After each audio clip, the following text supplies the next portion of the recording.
Okay, आज का lecture है प्लांट ब्रीडिंग। प्लांट ब्रीडिंग का मतलब क्या होता है? प्लांट ब्रीडिंग का मतलब है कि कोई भी क्रॉप हो गया या कोई प्लांट हो गया, ठीक है, उस प्लांट के अंदर हमें कुछ चेंजेस करना है।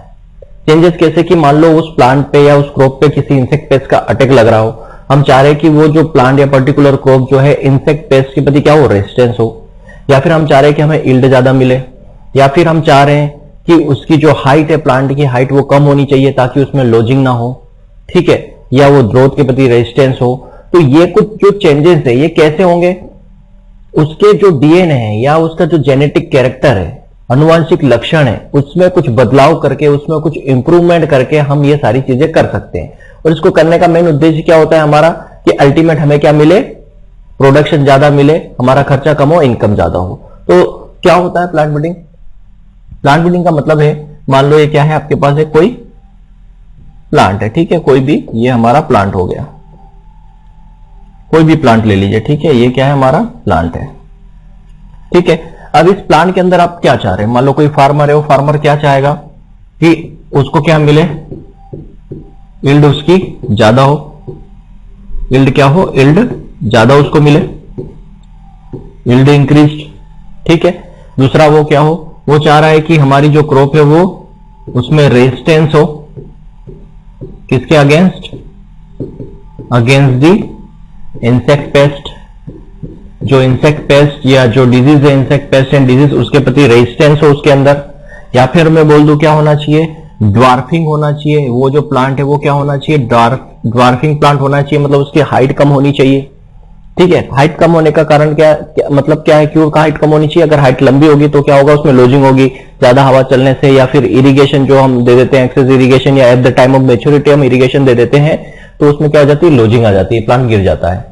या फिर हम बोल सकते हैं क्या, अर्ली मैच्योरिटी आना चाहिए, क्या होना चाहिए, अर्ली मैच्योरिटी, कि भाई हमारी जो क्रॉप है, हम साल में 3 से 4 क्रॉप लेना चाहते हैं, तो क्या होना चाहिए कि भाई वो क्रॉप जो है जल्दी पक के तैयार हो जाए ताकि हम दूसरी क्रॉप ले, या जल्दी पक के तैयार हो जाए तो हमें मार्केट में क्या अच्छा रेट मिल सकता है, तो अर्ली मैच्योरिटी भी होना चाहिए।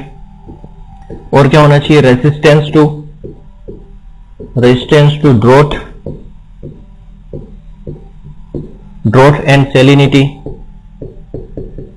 ठीक है, ड्रॉट और सेलिनिटी के प्रति भी क्या होना चाहिए, रेजिस्टेंस होना चाहिए। फिर और क्या हो सकता है, यील्ड ज्यादा होनी चाहिए, इसके प्रति रेजिस्टेंस होना चाहिए, सेटरिंग नेचर नहीं होना चाहिए, नो सेटरिंग नेचर, ठीक है, नो सेटरिंग नेचर। सेटरिंग का मतलब होता है कि दाने चटकने लगते हैं, वो नहीं होना चाहिए। तो अगर कोई फार्मर है वो चाह रहा है कि उसका जो प्लांट है, उसके प्लांट में क्या नहीं होना चाहिए, उसको यील्ड ज्यादा चाहिए, वो रेजिस्टेंस होना चाहिए इंसेक्ट पेस्ट के प्रति, वो क्या होना चाहिए, ड्वार्फ प्लांट होना चाहिए ताकि क्या हो, लॉजिंग ना हो, वो जल्दी पक के तैयार हो जाए। फिर वो ड्रॉट के प्रति भी क्या होना चाहिए, ससेप्टिबल हो, ऐसे एरिया जहां पर बारिश कम होती है वहां पर भी हम उसका लगा सके। उसके अंदर क्या होनी चाहिए, उसके जो दाने हैं या उसकी फली है, उसकी फली में क्या होते हैं, दाने चटकने नहीं चाहिए। तो अब हम यहाँ क्या समझ रहे हैं कि ब्रीडिंग होता क्या है। तो अगर कोई फार्मर चाह रहा है कि उसको ये सारी चीजें चाहिए, तो उसको करना क्या पड़ेगा, उसको इस प्लांट के अंदर, इसके प्लांट के क्या, जो जेनेटिक कैरेक्टर होते हैं, प्लांट के क्या होते हैं, जेनेटिक कैरेक्टर्स होते हैं, उस जेनेटिक कैरेक्टर्स के अंदर क्या लाना पड़ेंगे, उसके जेनेटिक कैरेक्टर्स के अंदर या तो कुछ चेंजेस करना पड़ेंगे, मतलब कि उसके अंदर या तो हम कुछ नए जीन डाल दें, कुछ नए जीनोटाइप डाल दें, कुछ ऐसे जीनोटाइप जो इंसेक्ट पेस्ट के प्रति रेजिस्टेंस हो, या फिर कुछ ऐसे जीनोटाइप जिसकी वजह से वो डार्फिंग हो जाए। जैसे नोरिन 10 हम लेके आए थे इंडिया के अंदर, जो जापान में नोरिन 10 क्या थी, एज ए वेराइटी थी, हम इंडिया के अंदर लेके आए उसको एज ए जीन, उसको ड्वार्फिंग जीन बोला, नोरिन 10 एज ए ड्वार्फिंग जीन है। उसके लाने के बाद इंडिया की जितनी भी व्हाइट की वेराइटीज, व्हीट की जो वेराइटी है, गेहूं की वेराइटी, वो क्या थी, ड्वार्फ वेराइटी और सेमी ड्वार्फ वेराइटी हमने डेवलप की। या फिर उसके जो कैरेक्टर है, उसके कैरेक्टर में हम क्या करेंगे, इंप्रूवमेंट करेंगे, ठीक है, उसके कैरेक्टर में हम क्या करेंगे, 2 चीज करेंगे। एक क्या, ये तो उसके जेनेटिक कैरेक्टर जो है उनमें क्या करेंगे, चेंजेस, या क्या करेंगे, इंप्रूवमेंट करेंगे, ठीक है, 2 चीज करेंगे, या तो हम क्या करेंगे, चेंजेस करेंगे या उसके इंप्रूवमेंट करेंगे। तो कहने का मतलब प्लांट ब्रीडिंग क्या है, कि किसी प्लांट या किसी क्रॉप के जेनेटिक कैरेक्टर के अंदर चेंजेस लाना या इंप्रूवमेंट करना, ताकि हमें क्या, कि फार्मर को क्या मिल सके, ये सारी चीजें, या तो उसको इल्ड ज्यादा मिले, या वो ड्राफ्टिंग चाह रहा है, उसको जो चाहिए, उसके जो पर्टिकुलर फार्म है, उसके फार्म उस पर्टिकुलर एरिया है या रीजन है, उसके एनवायरमेंट के अकॉर्डिंग उसको जो चीज चाहिए वो उसको मिले। तो हमारे जो ब्रीडर है वो क्या करते हैं, प्लांट के जेनेटिक कैरेक्टर के अंदर चेंजेस और इंप्रूवमेंट करते हैं। किसके लिए, या किसके लिए, एज पर फार्मर नीड्स या एज पर ह्यूमन नीड्स, मैं बोल सकता हूं एज पर ह्यूमन नीड। इसको हम बोल देते हैं प्लांट ब्रीडिंग। समझ गए? प्लांट ब्रीडिंग क्या हो गया, सिंपल सी लैंग्वेज में समझ लिए क्या हो गया प्लांट ब्रीडिंग। आई थिंक अच्छे से समझ में आया होगा आपको कि प्लांट ब्रीडिंग क्या है। अगर कोई फार्मर है उसको क्या चाहिए, ज्यादा यील्ड चाहिए, कि उसका बस यील्ड अच्छी हो, उसके फसल में कीटे ना लगे, कीड़े मकोड़े ना लगे, उसके प्लांट की हाइट वो कम चाह रहा है ताकि लोजिंग ना हो, हवा ज्यादा चलती हो शायद उसके एरिया में, जल्दी पक के तैयार हो जाए। जैसे कि हमारे जल्दी पकने वाली हम बात करें तो उपास 120, ये अरहर की वैरायटी है जो 120 दिन में तैयार हो जाती है। और भी इसकी वैरायटी है प्रभात जो है 110 दिन में तैयार हो जाती है। तो ये क्या, ये तैयार की गई है। अरहर की जो वैरायटी आप देसी देखोगे तो वो 180-200 दिन में तैयार होती है, लेकिन ये इनको क्या किया गया, इस अरहर के प्लांट के अंदर, क्रॉप के अंदर, उसके जीनोटाइप में, उसके जेनेटिक कैरेक्टर के अंदर चेंज किया गया और कौन से जीन डाले, ऐसे जीन डाले जिसकी वजह से वो जल्दी पक के तैयार हो जाए। ठीक है, तो समझ में आया होगा आई थिंक कि प्लांट ब्रीडिंग क्या होता है। सिंपल लैंग्वेज में समझ लिया। प्लांट ब्रीडिंग मतलब कोई भी अगर प्लांट है उसके जेनेटिक कैरेक्टर के अंदर कुछ चेंजेस करना या फिर उसके जेनेटिक कैरेक्टर में इंप्रूवमेंट करना प्लांट ब्रीडिंग कहलाता है। ठीक, ऑब्जेक्टिव की बात करूं तो ये जो हमने अभी लिखे हैं, ये जो हमारे क्या है, अभी मैं अगर ऑब्जेक्टिव की बात करूं तो ये क्या है, ये सारे के सारे प्लांट ब्रीडिंग के ऑब्जेक्टिव्स है। मतलब प्लांट ब्रीडिंग का उद्देश्य क्या है, तो यही उद्देश्य है हमारे प्लांट ब्रीडिंग का। क्या उद्देश्य है, जो फार्मर की आवश्यकता है वही प्लांट ब्रीडिंग के उद्देश्य है। समझना, याद रखने का सिंपल सा परिणाम। हम जानते हैं कि फार्मर को क्या चाहिए, वो क्या चाहता है। फार्मर चाहता है कि भाई उसे यील्ड ज्यादा मिले, फार्मर चाहता है कि उसकी क्रॉप में इंसेक्ट पेस्ट का अटैक ना हो, फार्मर चाह रहा है कि भाई उसके प्लांट की हाइट कम हो ताकि वो लोजिंग ना हो, फसल लेटे नहीं, फार्मर चाह रहा है कि उसके फसल के दाने जो है वो फलियां हैं वो चटके नहीं, है ना। सोयाबीन में अक्सर ऐसा होता है कि जब वो पकने पर आती है उसके दाने चटकने लगते हैं।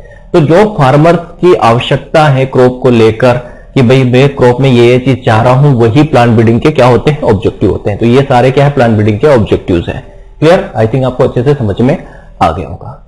अब आगे मैं बात करता हूं कि अगर हमें किसी क्रॉप में क्या करना है, इंप्रूव करना, उसकी क्वालिटी इंप्रूव करना है। ठीक है, अगर कोई क्रॉप है उसकी हमें क्या करना है, क्वालिटी इंप्रूव करना है, या उसके जो कैरेक्टर है, जेनेटिक कैरेक्टर है, उसके अंदर चेंजेस लाना है। तो उसके लिए 4 स्टेज है। ठीक है, एटलीस्ट हमें उस 4 स्टेप से गुजरना पड़ता है। वो 4 स्टेज होगी तभी क्या कर सकते हैं हम, उसमें इंप्रूवमेंट हो सकता है। किस तरीके से इंप्रूवमेंट होता है, क्या प्रोसेस होती है, कैसे जो है फार्मर तक सीड पहुंचता है। तो सबसे पहली स्टेज आती है वेरिएशन, प्रोडक्शन ऑफ वेरिएशन बोल सकते हैं। प्रोडक्शन ऑफ वेरिएशन क्या बोल सकते हैं, production of variation. Production of variation का मतलब क्या होता है कि अगर कोई भी क्रॉप है जिसमें आप इंप्रूवमेंट चाह रहे हो, उस क्रॉप के अंदर वेरिएशन होना चाहिए, मतलब जेनेटिक वेरिएशन होना चाहिए, अनुवांशिक विविधता होनी चाहिए। अगर अनुवांशिक विविधता या जेनेटिक वेरिएशन नहीं है तो आप उस क्रॉप में इंप्रूवमेंट नहीं कर सकते। वेरिएशन नहीं है मतलब वो क्या है, 100% प्योर है। अब कोई वेरिएशन नहीं है, सारे के सारे प्लांट जो है सेम दिख रहे हैं, सारे के सारे प्लांट आपको उसके जीनोटाइप भी सारा सेम है, उसके अंदर कोई चेंजेस ही नहीं है, सब कुछ सेम दिख रहा है आपको, तो आप उसमें से अच्छे प्लांट को सिलेक्ट नहीं कर सकते, या जो खराब प्लांट है या जो खराब क्रॉप है उसमें इंप्रूवमेंट नहीं कर सकते। फॉर एग्जाम्पल समझिए, अब आप जो भी एग्जाम दे रहे हैं, चाहे आईबीपीएस एएफओ की दे रहे हैं या आप आरईओ की दे रहे हैं या एसएडीओ की दे रहे हैं, मान लो 1000 बच्चे हैं। ठीक है, 1000 बच्चे हैं और गवर्नमेंट चाह रही है कि हम 1000 बच्चे में से 500 बच्चों को जॉब देना चाह रहे हैं, लेकिन 1000 बच्चे में कोई डिफरेंस नहीं है अभी फिलहाल। अभी एग्जाम नहीं ले रहे। एग्जाम लेने का रीजन ही क्या है कि यहां पे हम 1000 बच्चों को जॉब कैसे दें, 1000 बच्चों में से हम 500 बच्चों को जॉब कैसे दें, क्योंकि अभी यहां पे सारे बच्चे समान हैं। ठीक है, सारे बच्चे समान हैं, हमें नहीं पता कौन अच्छा है, किसकी क्या क्वालिटी है, कौन अच्छा है पढ़ने में, कोई खराब है, क्या है, कोई क्वालिटी नहीं। इसीलिए गवर्नमेंट क्या करती है, रिक्रूटमेंट मतलब एग्जाम लेती है। इस एग्जाम से क्या होगा, यहां पे हमें डिफरेंस पता चलेगा। मान लो कोई बच्चा ए है, उसके कितने नंबर मार्क्स आए, मान लो 100 आउट ऑफ मतलब 80 आए आउट ऑफ 100। कोई बच्चा है बी है, उसके 70 आए, कोई बच्चा सी है उसके 60 आए, कोई बच्चा डी है उसके 50 आए। अब यहां पे क्या हो रहा है, यहां पे गवर्नमेंट को क्लियरली पता चल रहा है कि ये बच्चा ए है, 80 मार्क्स लेके आया, मतलब ये सुपीरियर है, ठीक है, ये थोड़ा कम सुपीरियर है, ये उससे कम, और ये बिल्कुल ही खराब वैरायटी बोल सकते हैं, इसका सिलेक्शन नहीं होगा। तो अब यहां पे गवर्नमेंट के लिए आसान हो गया, क्यों? क्योंकि यहां पे क्या है, वेरिएशन है। क्या है? वेरिएशन है। ये अच्छा पढ़ने वाला फिर उससे कम, उससे कम, उससे कम, ये मेरिट वाला है। तो अब गवर्नमेंट क्या करेगी भाई, ये सीधी सी बात है, ये सबसे अच्छा है, तो इसको क्या करेगी, सिलेक्ट करेगी, है ना भाई। गवर्नमेंट को आगे काम करवाना है, आगे जो भी उसकी प्रोडक्टिविटी लेना है, तो वो इस बंदे को सिलेक्ट कर लेगी, ठीक है। कैसे सिलेक्ट कर लिया भाई, यहां पे पता चल रहा है कि कौन कैसा है, कौन अच्छा है, कौन खराब है। उसी तरह क्रॉप में क्या होता है, वेरिएशन होना जरूरी है। अगर उसके अंदर वेरिएशन है तभी हम वहां से सिलेक्ट कर पाएंगे, सिलेक्शन कर पाएंगे कि ये अच्छी किस्म की वैरायटी है, ये अच्छे किस्म का प्लांट है, इसके जो कैरेक्टर है काफी अच्छे हैं, उसको लेके हम नई किस्म बनाते हैं। या फिर जो वैरायटी है, वेरिएशन है, वेरिएशन है मतलब उसमें कोई पौधा अच्छा है, कोई पौधा खराब है, तो उसका इंप्रूवमेंट करना है। तो इंप्रूवमेंट कैसे होगा भाई, अच्छे अच्छे पौधे ले लो, उसकी नई वैरायटी बना लो। तो वही चीज है यहाँ पे इस एग्जाम के, ये एग्जाम्पल लेके मैंने आपको समझाया। तो वेरिएशन होना बहुत जरूरी है। अगर मान लो किसी क्रॉप के अंदर वेरिएशन, जैसे हम बात करते हैं self pollinated crop, self pollinated crop जो होती है वो 100% प्योर होती है ना। 100% प्योर मतलब उसमें जितने भी प्लांट्स होते हैं वो जीनोटाइपिकली सेम होते हैं, मतलब वहां पे क्या होता है, जेनेटिक वेरिएशन नहीं होता है। तो अगर मान लो यहां पे ये क्या है, वेरिएशन है। अगर वेरिएशन नहीं है, ठीक है, तो वेरिएशन नहीं है तो वेरिएशन कैसे क्रिएट करेंगे, ठीक है, वेरिएशन कैसे क्रिएट करेंगे। पहली चीज तो समझ लो, वेरिएशन जो है वो बेसिक प्रोसेस है। बेसिक प्रोसेस बोल सकता हूं मैं किसकी, प्लांट ब्रीडिंग की। वेरिएशन जो है बेसिक प्रोसेस है प्लांट ब्रीडिंग की। बेसिक प्रोसेस प्लांट ब्रीडिंग की कैसे भाई, वेरिएशन होगा तभी हम वहां से कुछ प्लांटों को, अच्छे कैरेक्टर वाले प्लांट को सिलेक्ट कर पाएंगे। वेरिएशन है ही नहीं तो सिलेक्ट कैसे करेंगे, सीधी सी बात, ठीक है। अगर वेरिएशन नहीं है तो वेरिएशन को क्रिएट कैसे किया जाता है, तो वेरिएशन क्रिएट किया जाता है उसके लिए सबसे पहला अगर मैं बात करूं तो सबसे पहला है हाइब्रिडाइजेशन। क्या आ जाएगा, हाइब्रिडाइजेशन। हाइब्रिडाइजेशन मतलब संकरण। हाइब्रिडाइजेशन के थ्रू हम वेरिएशन को ला सकते हैं। और मैं आपको बता दूं यहां से मोस्ट इंपॉर्टेंट क्वेश्चन बनता है किसी भी एग्जाम के लिए, याद रखना। हाइब्रिडाइजेशन का मेन उद्देश्य क्या है, हाइब्रिडाइजेशन का जो मेन उद्देश्य है वो यही है कि जेनेटिक वेरिएशन क्रिएट करना। जेनेटिक वेरिएशन होगा तभी हम वहां से सुपीरियर क्वालिटी का सिलेक्शन कर सकते हैं, सुपीरियर प्लांट्स ले सकते हैं, ठीक है। तो हाइब्रिडाइजेशन क्या काम करता है, जेनेटिक वेरिएशन क्रिएट करता है, इसका मेन उद्देश्य यही है, और साथ में हाइब्रिड सीड प्रोडक्शन करना। तो हाइब्रिडाइजेशन क्या होता है, जब हम क्या करते हैं, दो स्पीसीज का, दो डिफरेंट स्पीसीज का आपस में क्रॉस करवाते हैं, तो उससे जो F1 पीढ़ी आती है उसको हम हाइब्रिड कहते हैं। तो ये हाइब्रिडाइजेशन का मेन उद्देश्य क्या है, हमें जेनेटिक वेरिएशन क्रिएट करना, दूसरा हाइब्रिड सीड प्रोडक्शन करना, इतना याद रखना। क्लियर है। तो इसके थ्रू हम कर सकते हैं। दूसरा अगर मैं बात करूं तो दूसरा कैसे क्रिएट कर सकते हैं, दूसरा हम क्रिएट कर सकते हैं डोमेस्टिकेशन से। डोमेस्टिकेशन से, डोमेस्टिकेशन का मतलब क्या होता है, डोमेस्टिकेशन, डोमेस्टिकेट मतलब घरेलू, डोमेस्टिकेशन मतलब क्या हो गया कि कोई जंगली प्रजाति है, जंगल में कोई क्रॉप प्रजाति है, वाइल्ड स्पीसीज है, उसको हम कहां ले आए, ह्यूमन के मतलब मानव के निगरानी में, ह्यूमन मतलब बोल सकते हैं ह्यूमन के कंट्रोल के अंडर ले आए, ठीक है। जंगल से कोई पौधा या कुछ वैरायटी के सीड लाके हमने हमारे खेत में लगा लिए, हमारे फार्म पर लगा लिए, और हम उसको क्या कर रहे हैं, उसकी निगरानी रख रहे हैं, उसको देख रहे हैं कि किस तरीके से उसका प्रोडक्शन हो रहा है, ठीक है। तो उसको हम बोलते हैं डोमेस्टिकेशन। डोमेस्टिकेशन का सीधा सा मतलब है कि भाई जंगल से चीज जो प्लांट है या जो कुछ वैरायटी है, जंगली वैरायटी है, उसको हमने लाके अपनी निगरानी में उगाया, ठीक है। डोमेस्टिकेशन को याद रखना, this is a first step of crop improvement. First step है ये, first step of crop improvement, याद रखना, मोस्ट इंपॉर्टेंट है। ये एग्जाम में पूछा जाता है कि प्लांट ब्रीडिंग की मोस्ट इंपॉर्टेंट या फर्स्ट स्टेप या सबसे पुरानी स्टेप क्या है, या सबसे पहली स्टेप क्या है, या क्रॉप इंप्रूवमेंट की सबसे पहली स्टेप क्या है, तो वो है डोमेस्टिकेशन। डोमेस्टिकेशन जो है फर्स्ट स्टेप है, ठीक है। फर्स्ट डोमेस्टिकेटेड वेराइटी कौन सी है, फर्स्ट डोमेस्टिकेटेड वेराइटी कौन सी है, फर्स्ट डोमेस्टिकेटेड वेराइटीज कौन सी है, तो वो है व्हीट एंड बार्ले। ये हम पढ़े हैं इंट्रोडक्शन पार्ट में, व्हीट और बार्ले फर्स्ट डोमेस्टिकेटेड वेराइटी है। कब से फार्मिंग इसकी शुरू हुई थी 1700 बीसी से। 1700 बीसी में फर्स्ट टाइम हमने वीट और बार्ले की कल्टीवेशन शुरू किया था। तो फर्स्ट डोमेस्टिकेटेड क्रॉप वीट और बार्ले है। हाइब्रिडाइजेशन के बारे में हमने समझ लिया। हाइब्रिडाइजेशन जो क्या है, हाइब्रिडाइजेशन की वजह से ही मेन उद्देश्य क्या है उसका, जेनेटिक वेरिएशन क्रिएट करना। याद रखना हाइब्रिडाइजेशन का मेन उद्देश्य क्या है, जेनेटिक वेरिएशन क्रिएट करना। जेनेटिक वेरिएशन क्रिएट करना इसका मेन उद्देश्य है। हाइब्रिडाइजेशन का मेन उद्देश्य क्या है, जेनेटिक वेरिएशन क्रिएट करना। तो भाई डोमेस्टिकेशन भी एक तरीका है जिससे वेरिएशन हो सकता है। हम कहां लाए, जंगली वैरायटी को, जंगली प्रजाति को लेके कहां लिया है, हमारी निगरानी में, हमारे कंट्रोल में लाके उसको उगा रहे हैं, तो वहां से वेरिएशन हो सकता है। और क्या हो सकता है, किस चीज से वेरिएशन हो सकता है, प्लांट इंट्रोडक्शन से। प्लांट इंट्रोडक्शन से भी वेरिएशन क्रिएट किया जा सकता है। प्लांट इंट्रोडक्शन से कैसे, देखो प्लांट इंट्रोडक्शन का मतलब क्या होता है। पहले प्लांट इंट्रोडक्शन का मतलब होता है कि कोई क्रॉप है, कोई वेराइटी है, कोई स्पीसीज है, उसको ऐसे स्थान पे, मतलब नए एनवायरनमेंट में उगाना जहां वो पहले कभी भी नहीं उगाई गई हो। ठीक है, मान लो मध्य प्रदेश की कोई एक वेराइटी है, ऐसी वेराइटी है जो राजस्थान में कभी भी नहीं उगाई गई। ठीक है, ऐसा मान लिया कोई वेराइटी ए है। ठीक है, कोई वेराइटी ए है एमपी की, जो राजस्थान के अंदर आज से पहले कभी भी नहीं उगाई गई। अब इस वेराइटी को हम कहां ले गए, राजस्थान में ले गए। वेराइटी ए को राजस्थान में लेके क्या कर रहे हैं, वहां पे ग्रो कर रहे हैं। तो यहां पे इस वेराइटी के लिए क्या हो जाएगा, वो एक नया एनवायरनमेंट हो जाएगा। तो जब किसी क्रॉप या किसी वेराइटी को या किसी स्पीसीज को नए एनवायरनमेंट में, नए वातावरण में ले जाकर उगाते हैं जहां पर वो पहले कभी भी नहीं उगाई गई हो, उसको हम बोलते हैं इंट्रोडक्शन, प्लांट इंट्रोडक्शन। अब वो ये भी दो प्रकार का होता है, primary introduction and secondary introduction. Primary मतलब क्या होता है कि वो जिस नाम से, वहां जिस नाम से एमपी में, जैसे मान लो कोई वैरायटी ए है, वो एमपी में जिस नाम से थी, ए नाम से थी, एज इट इज उसको वहां ले जाके उगा दिया गया नया इन्वायरमेंट में, उसको प्राइमरी बोलते हैं। सेकेंडरी मतलब क्या है, यहां से पहले ले गए राजस्थान, वहां पर इसमें क्या किया, इसके जीनोटाइप या जेनेटिक कैरेक्टर के अंदर चेंज किया गया वहां के इन्वायरमेंट के अकॉर्डिंग, और फिर उसको फिर से रिलीज किया गया। मान लो इसको राजस्थान ए के नाम से रिलीज कर दिया, तो उसको बोलते हैं सेकेंडरी इंट्रोडक्शन। आगे पढ़ेंगे इसके बारे में डिटेल में।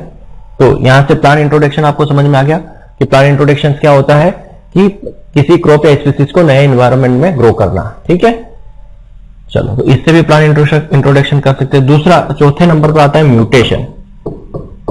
भाई म्यूटेशन भी एक रीजन है जिसकी वजह से क्या होता है, जेनेटिक वेरिएशन आ जाता है।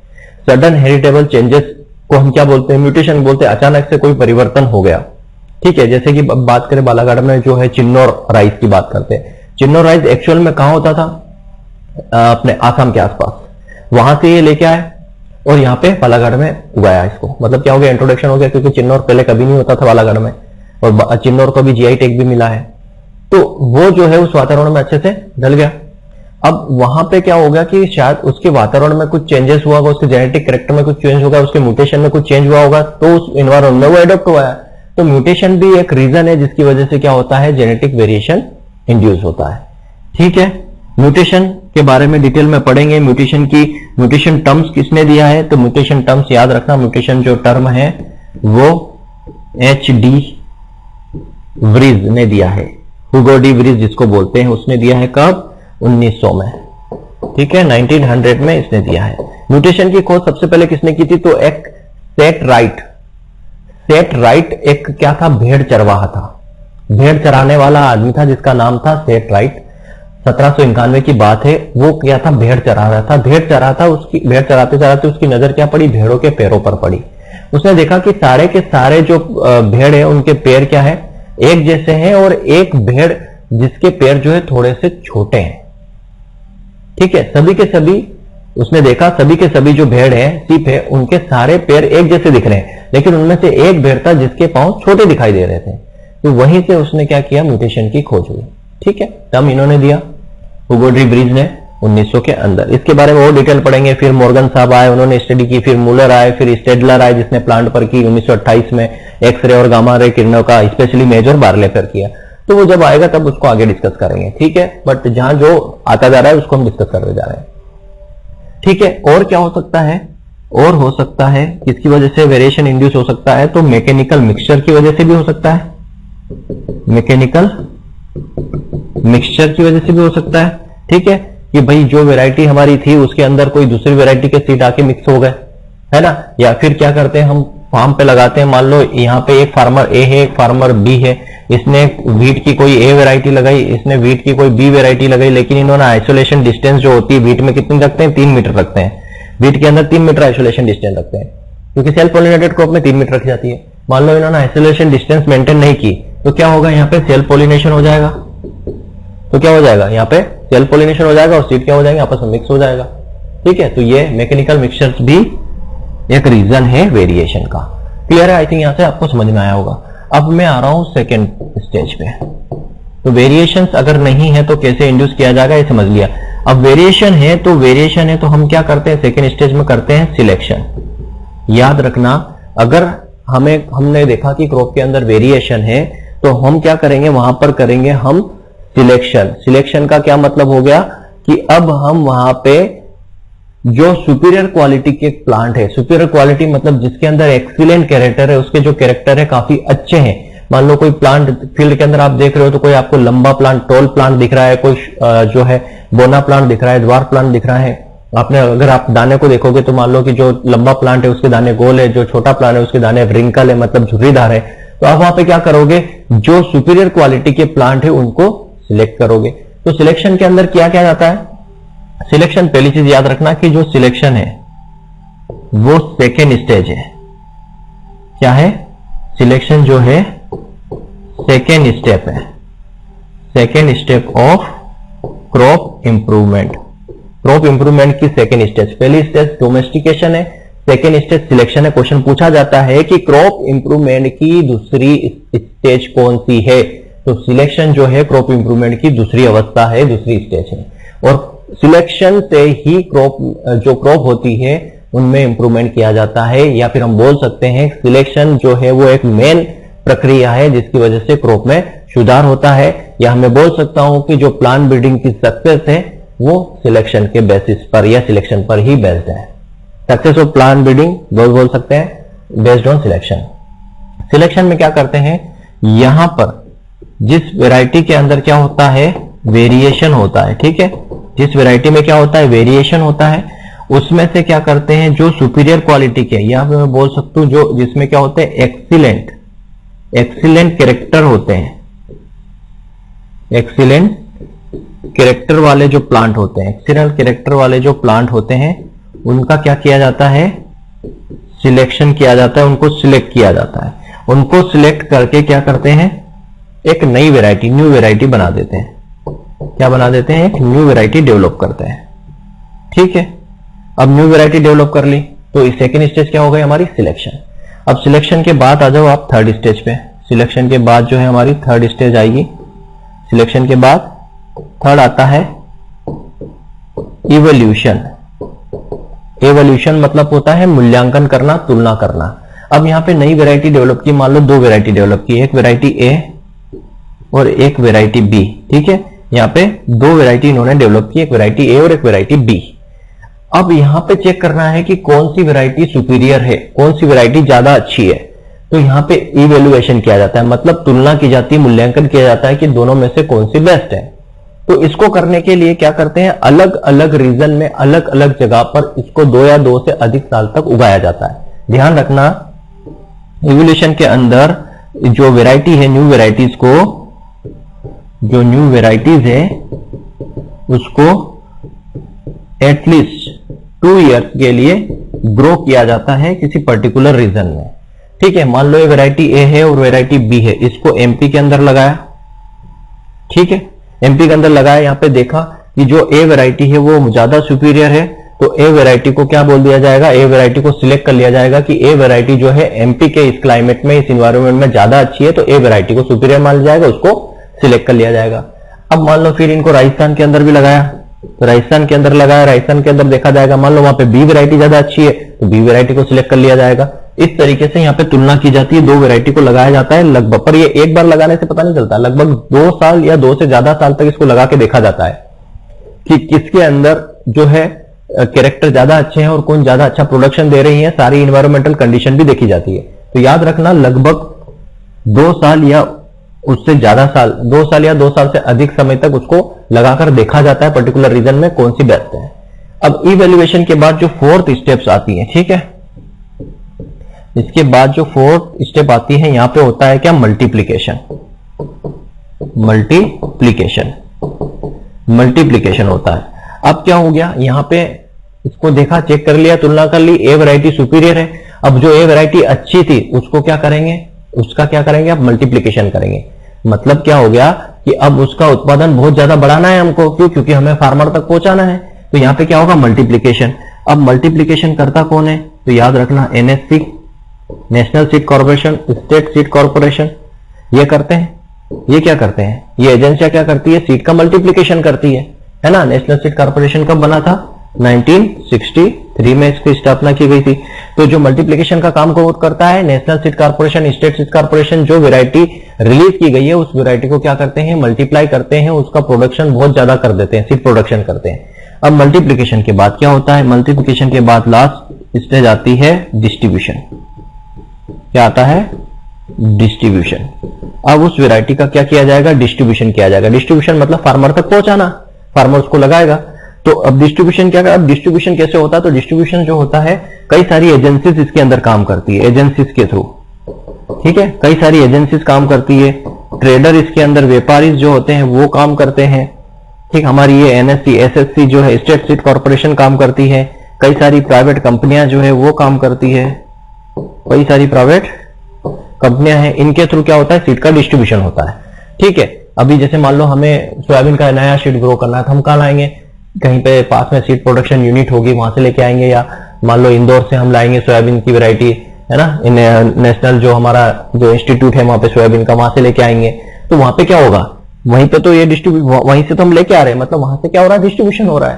तो ये पूरी प्रोसेस है प्लांट ब्रीडिंग के अंदर, कि अगर किसी वैरायटी के अंदर वेरिएशन है तो वहां से हम सुपीरियर क्वालिटी के जो प्लांट है उनको सिलेक्ट करेंगे, सिलेक्ट करने के बाद उनको फिर से लगाएंगे, चाहे लाइन में लगा रहे हैं, मास सिलेक्शन कर रहे हैं, जो भी कर रहे हैं, ठीक है। लगाने के बाद नई वैरायटी आएगी, उस नई वैरायटी का हम क्या करेंगे, तुलना करेंगे, चेक करेंगे कि कौन सी सुपीरियर है, उसके बाद उसका मल्टीप्लिकेशन करेंगे, मल्टीप्लिकेशन के बाद उसका क्या होगा, डिस्ट्रीब्यूशन होगा। तो ये पूरी प्रोसेस है प्लांट ब्रीडिंग के अंदर। कहां से क्वेश्चन बनेगा, कहां से नहीं बनेगा, मैं साथ में बताते जा रहा हूं आपको। क्लियर है, आई थिंक अच्छे से समझ में आ रहा होगा। क्लियर, तो आई थिंक आज के लेक्चर में बस इतना ही रखते हैं। फर्स्ट लेक्चर हमारा ये इंट्रोडक्शन वाला पार्ट खत्म है। नेक्स्ट लेक्चर में हम क्या पढ़ेंगे, history of plant breeding. Thank you very much.